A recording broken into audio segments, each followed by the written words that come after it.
we're gonna keep going until the camera battery dies. I thought it would be fun to do a book haul and kind of review. I recently bought a bunch of graphic novel related things with my tax return money.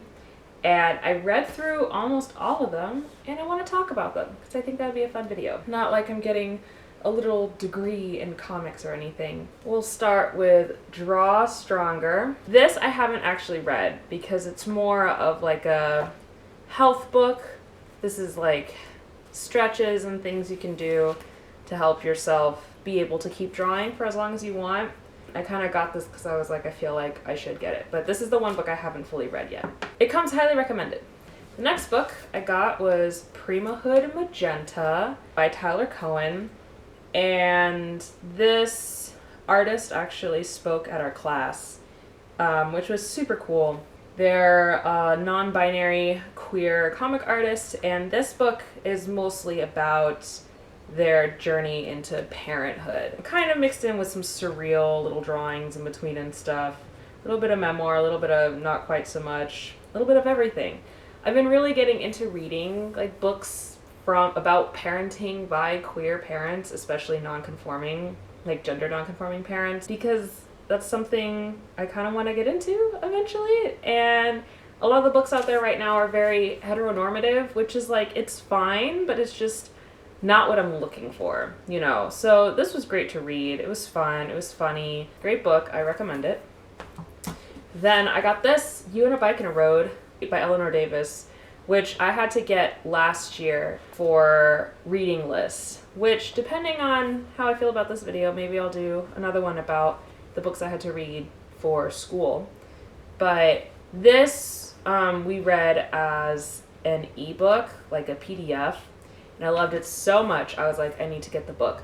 But this book is out of print, so I had to buy it used from like a library or something. So I was really happy to be able to get it, because I love it. It's about the author basically bikes across America and just what they see, and it's like kind of plein air, kind of pencil sketch, you know. It's like, it reminds me of when I've done cross country or how I art journal when I'm camping by myself and such. So I really love this.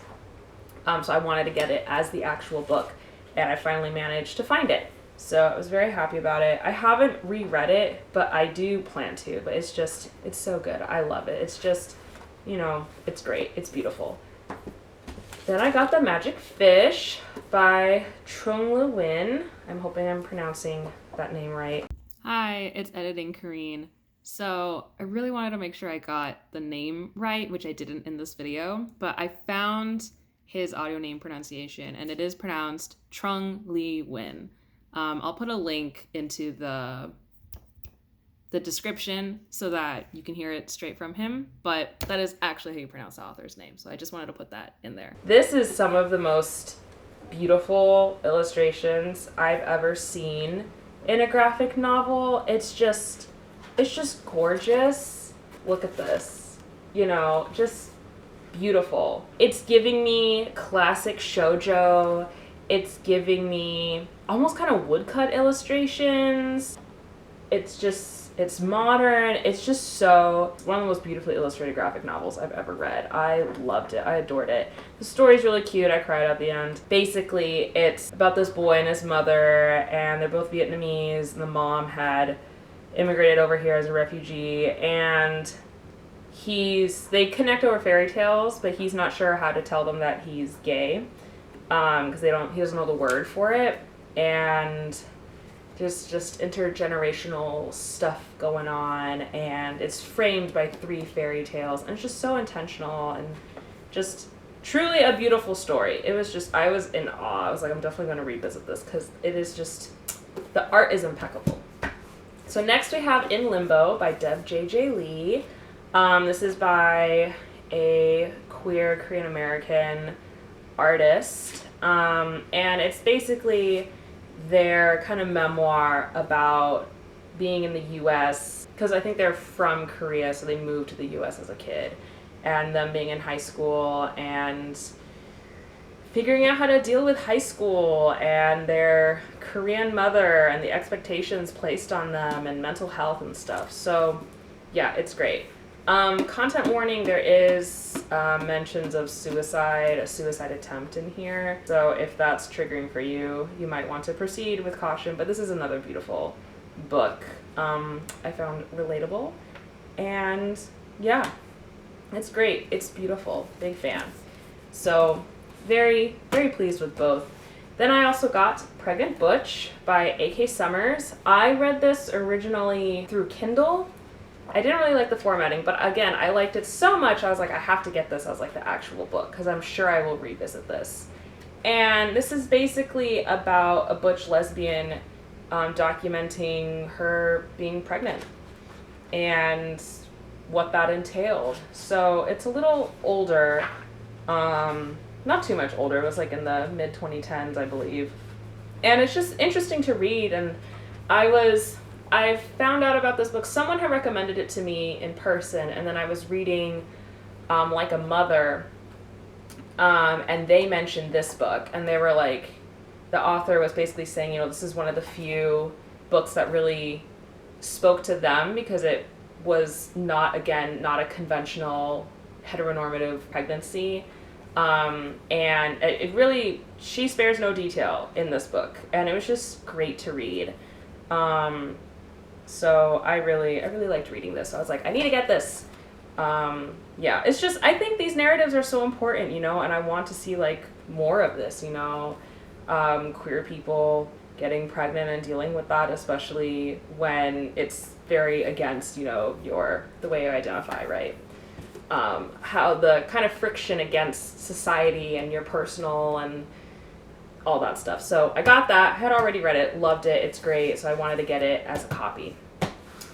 Now we have Ducks by Kate Beaton, 2 Years in the Oil Sands. I've been a fan of Kate for a while online. Hark a Vagrant is hilarious, and I saw various bits and pieces of that on Tumblr. I just finished reading this right before, and it is heartbreaking and great and just so sobering.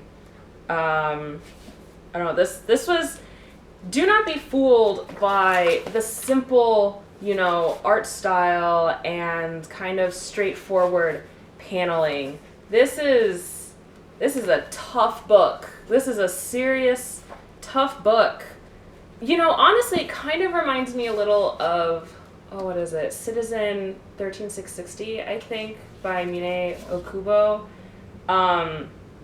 In that the simplicity, it carries this really heavy story and also tries to do a good job of humanizing people and showing all sides, the bad, the good, the horrible, the, you know, the beautiful, all in one. And it's just, it's good. It's sad that this kind of story is still relevant. Basically, this is memoir where Kate, to pay off her student loans, went to Alberta, Canada to work in the oil sands because it paid well.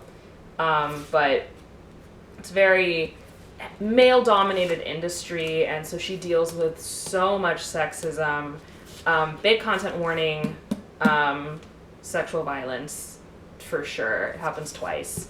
And they also talk about it. And there's a lot of just very casual misogyny and sexism and just all that horrible stuff. But if you can, I would still recommend reading it. It is so good.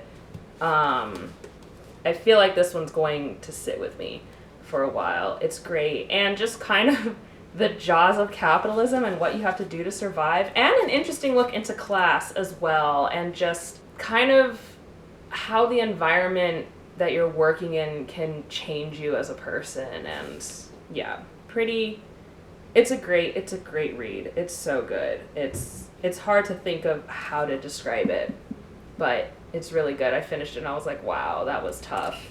Like, it's easy to read, but it's just, there's so much in it. It's just kind of tough, but it's good. I loved it. It was great.